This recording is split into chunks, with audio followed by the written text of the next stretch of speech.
Kita gaskeun lagi ya, soal migrasi Austronesia. Konon, di antara tahun 5000 sampai 3000 sebelum Masehi, sebagaimana yang digambarkan oleh para pakar dan pengusung teori migrasi Austronesia, berangkatlah secara berombongan dan estafet para penduduk asli Taiwan dari negerinya, menuju wilayah-wilayah antah berantah, yang mungkin mereka sendiri pun tidak tahu tujuan pastinya.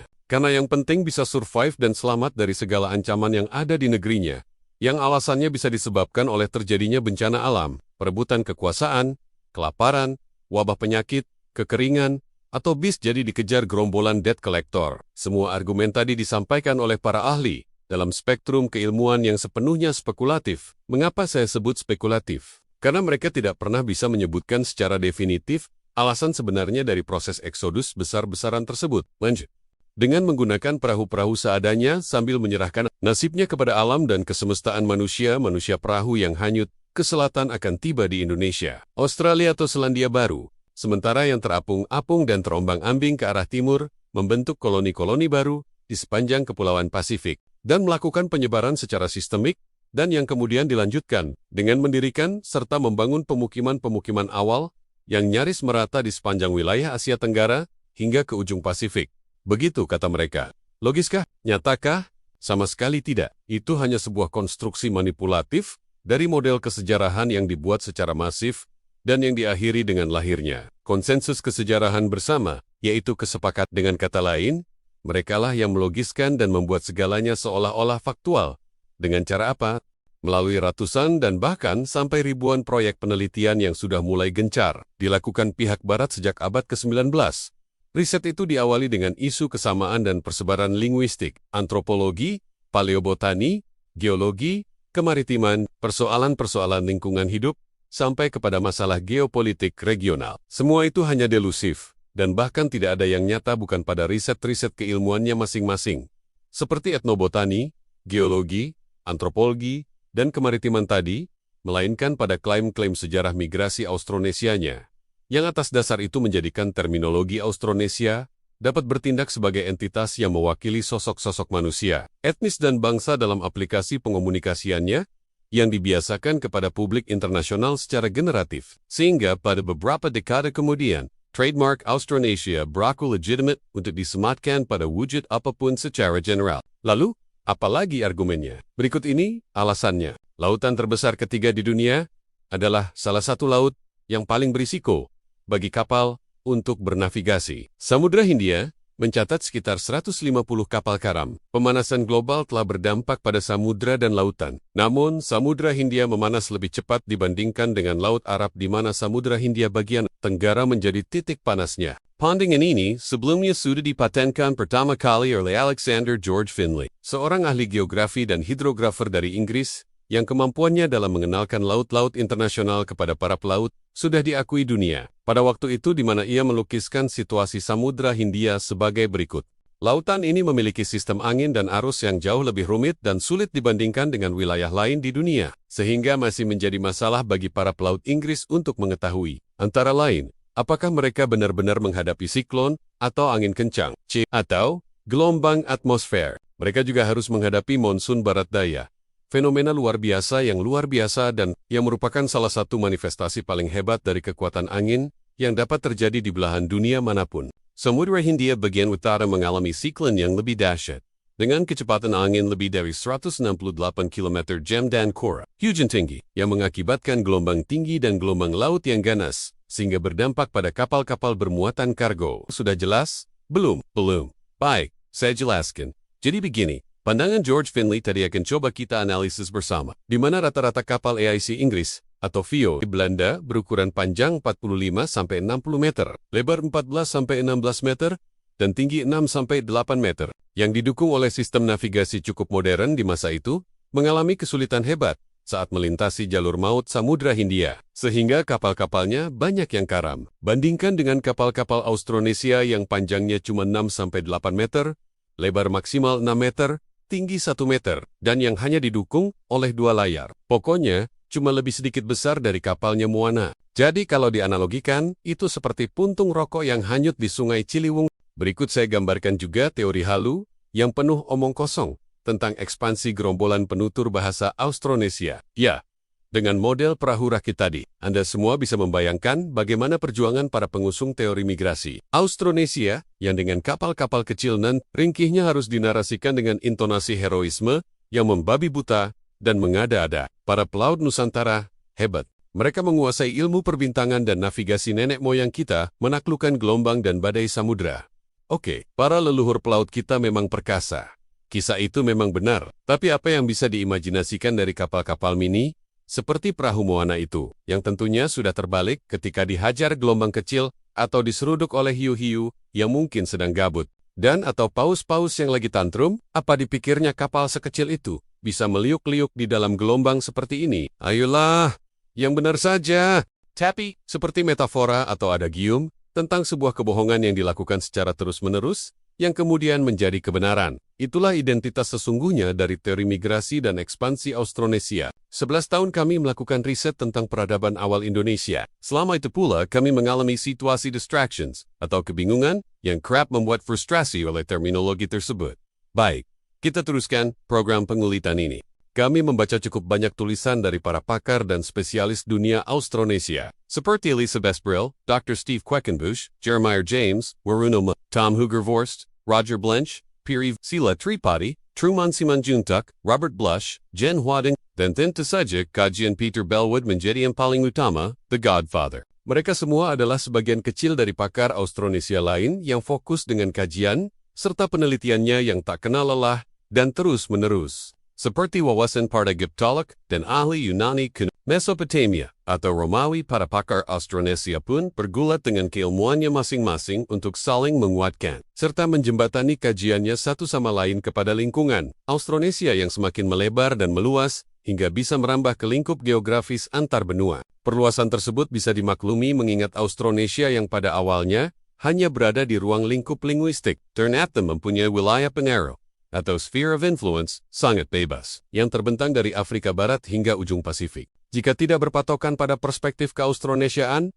maka dunia kuno di dalam lingkup disiplin sejarah mungkin akan memperlihatkan adanya dinamika manusia Indonesia beserta budaya serta peradabannya secara universal, yang tidak hanya berlaku di wilayah Barat Indonesia tetapi di sebelah timurnya dan bahkan belahan bumi bagian utara serta selatan. Era dinamis itu mulai terhitung sejak milenium keempat sebelum Masehi, yang oleh para peneliti Barat ditandai dengan lahirnya peradaban besar di Mesir dan Mesopotamia. Para ahli itu juga bersepakat bahwa masa-masa sebelum kelahiran pasangan peradaban Mesir dan Mesopotamia disebut dengan istilah zaman prasejarah, yang pada beberapa dekade berikutnya sempat dipadankan dengan istilah praaksara. Pandangan itu sangat masuk di akal, karena bagaimana mungkin ada sumber tertulis jika manusia-manusia di era tersebut belum mengenal tulisan dan aksara, sementara doktrin ilmu sejarah mengharuskan adanya sumber dan lingkungan heuristik yang lebih ditekankan pada aspek tulisan. Di masa kuliah pun kami sempat menghadapi kontradiksi yang ambigu dan syarat kontroversi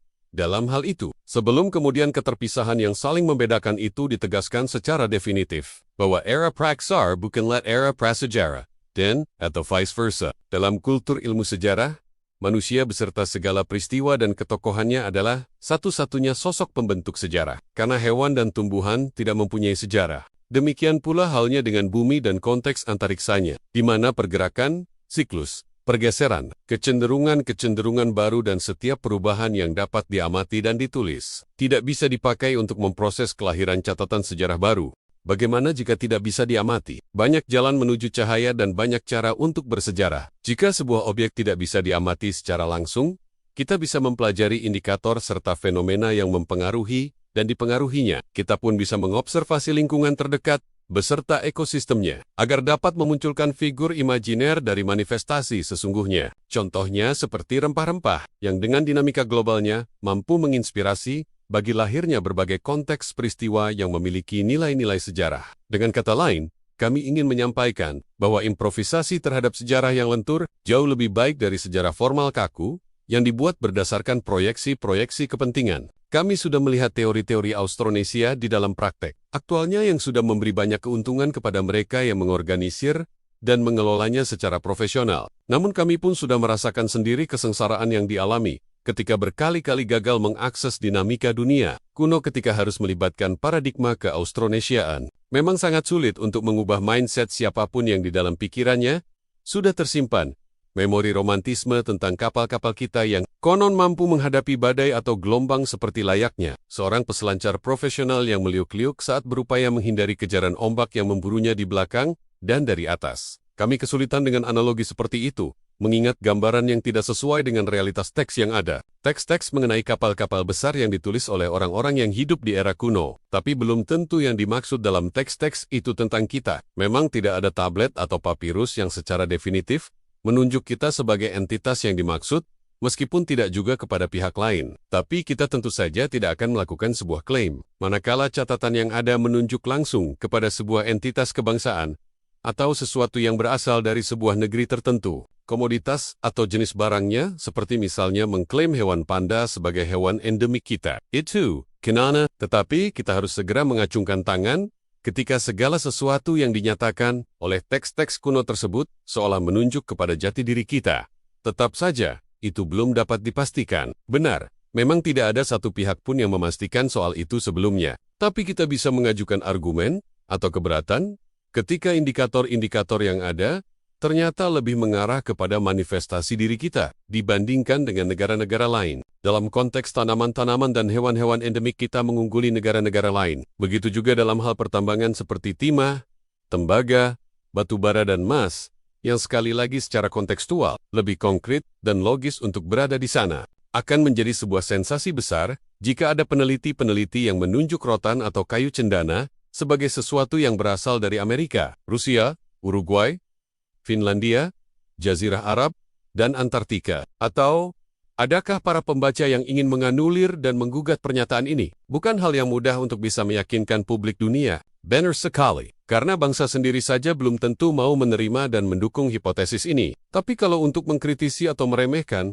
mereka pasti ada di barisan terdepan. Perilaku mencibir dan meremehkan sepertinya sudah menjadi budaya baru di masyarakat. Contohnya seperti tim nasional sepak bola kita, yang sedang bermetamorfosis ke arah kemajuan, yang kerap dihujani kritik dan cemoohan publik pada saat mengalami beberapa kali kekalahan dan kegagalan di dalam sebuah turnamen dan event. Pertandingan internasional yang tidak begitu dianggap prioritas, kenaikan peringkat FIFA, peningkatan kekuatan fisik, dan atau kemampuan dalam memahami organisasi permainan, pengetahuan dalam taktik dan strategi yang visioner. Tidak dianggap sebuah prestasi yang membanggakan, dan memberi rasa optimisme publik. Kira-kira begitu ilustrasi mudahnya. Kita tidak bisa memaksakan suatu kecenderungan yang sudah menjadi karakter suatu pihak untuk berbelok atau berpaling kepada keinginan kita. Tetapi kami berpantang untuk tunduk kepada sistem kesejarahan yang lebih menyerupai doktrin, kredo atau postulat yang berasal dari sebuah mazhab yang dimana kita banyak menemukan kekeliruan elementer di dalam argumen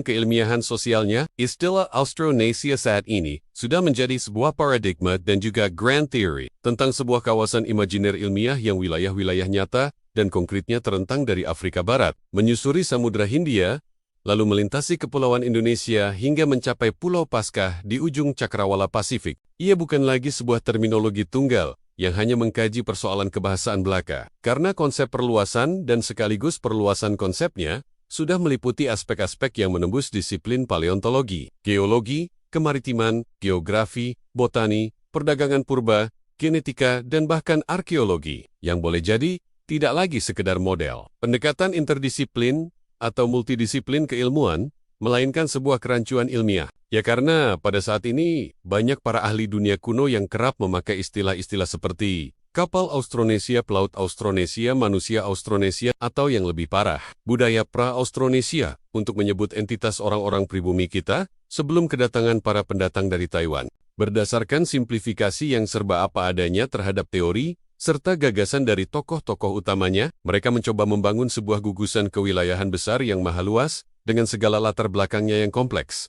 Ide kebahasaan yang menjadi alat pintal khusus kajiannya, pada akhirnya harus dianggap berhasil dalam menjalin dan mengikat kesaling hubungan sejarah yang sebenarnya terpisah dan berjalan sendiri-sendiri. Sejak era kehadiran manusia-manusia evolutif di wilayah-wilayah yang berstempel Austronesia, para ahli dan akademisi yang berkepentingan dengannya tidak pernah berhenti dalam menggali dan mengeksplorasi setiap perkembangan peradaban di daerah kekuasaan khususnya tersebut, termasuk para ahli yang ada di level baru, dan mahasiswa-mahasiswa yang masih berada di era-era pertumbuhannya pun tidak luput dari pengaruh serta doktrin Austronesia. Bukan omong kosong jika banyak arkeolog muda di lapangan yang bersuara dalam bisu mengenai kejanggalan dan ketidaksesuaian teori Austronesia dengan realitas yang ditemui, tetapi mereka takut dengan atasannya atau tidak berani melawan institusi yang menaunginya selama ini. Mereka hanya mau berceloteh merdeka jika berada dalam kondisi yang jauh dari lingkungan kampus dan kantornya. Contohnya adalah seperti peta perdagangan maritim bangsa Austronesia.